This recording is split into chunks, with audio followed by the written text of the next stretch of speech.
Assalamualaikum warahmatullahi wabarakatuh. Halo, perkenalkan nama saya Anissa, saya dari Prodi PGSD semester 3. Sini saya akan menjelaskan tentang sejarah firqah dalam Islam.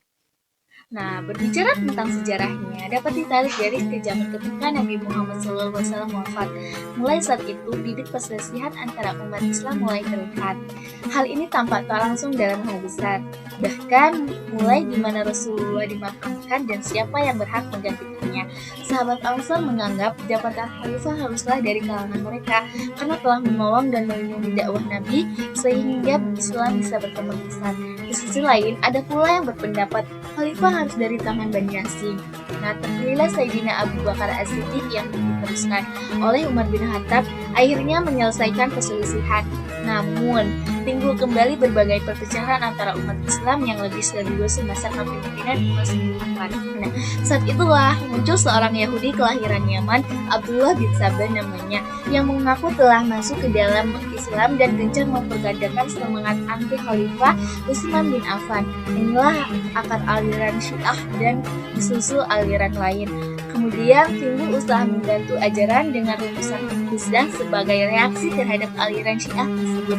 Kemudian lahirlah firqah atau suatu mahzab baik dalam bidang fisik, akidah maupun tasawuf. Nah, mengutip dari Teologi Al-Banzari oleh Khairil Anwar, firqah bisa muncul dalam Islam karena perbedaan dan perselisihan pandangan soal politik dan teologi.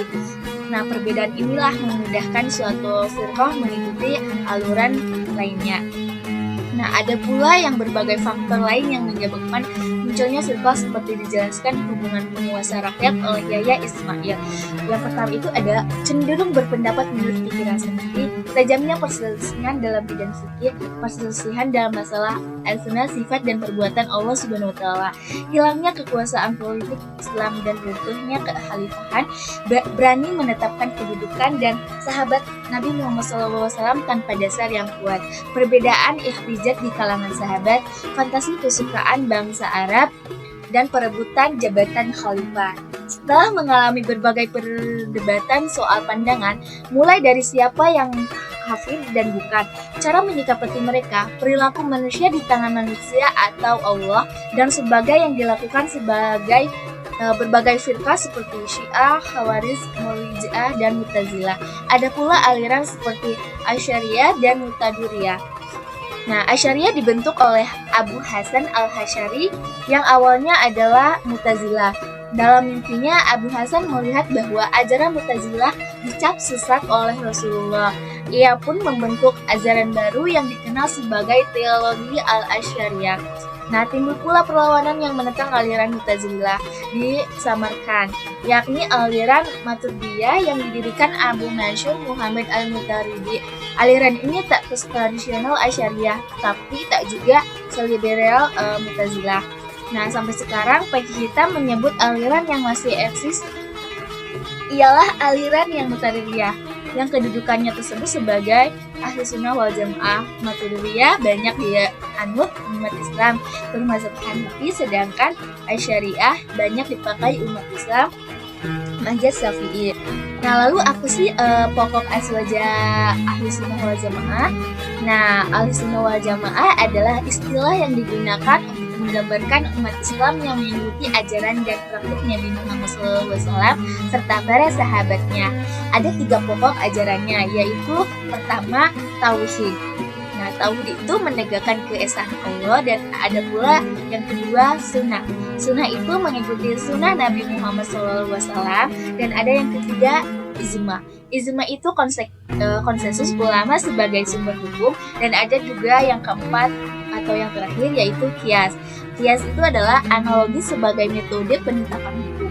Nah, di perguruan tinggi kita memegang teguh ajaran Aswaja karena yang pertama itu Aswaja menekankan modernisasi dan keseimbangan yang penting untuk membentuk karakter mahasiswa. Dan yang kedua, ajaran Aswaja mendukung pendekatan ilmiah dan rasional dalam memahami agama. Dan yang ketiga, mempertahankan persatuan dan menghindari ekstremisme. Nah, di dalam keaswajaan ada tawasud, tasamuh, ta'awun, dan amar ma'ruf nahi munkar.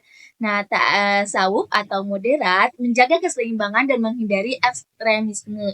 Dan yang kedua ada tasamuh atau toleransi, menghormati perbedaan dan menghargai keberagaman. Yang ketiga itu ta'awuf atau kerjasama, membantu satu sama lain dalam kebaikan. Dan ada yang terakhir yaitu amar ma'ruf nahi munkar, mengajak kepada kebaikan dan mencegah kemungkaran. Nah, lalu apa sih manfaat nilai-nilai SOJ dalam kehidupan kita sehari-hari? Nah, yang pertama itu tasawuf itu membantu menciptakan masyarakat yang damai dan harmonis. Contohnya, dalam berdiskusi kita menjaga keseimbangan dan menghargai pendapat orang lain. Dan tasamuh mendorong sikap saling menghormati antar individu dengan latar belakang yang berbeda. Contohnya, kita bisa hidup berdampingan dengan damai meski memiliki perbedaan keyakinan. Ada ta'awun menguatkan rasa solidaritas dan kepedulian sosial, contohnya membantu tetangga yang membutuhkan. Nah, yang terakhir itu ada amar ma'ruf nahi munkar, menjaga moralitas dan etika dalam masyarakat. Contohnya mengikatkan teman agar tidak melakukan perbuatan yang merugikan diri sendiri dan orang lain. Nah, mungkin itu saja pemaparan materi dari saya. Sampai jumpa di video berikutnya. Wassalamualaikum warahmatullahi wabarakatuh.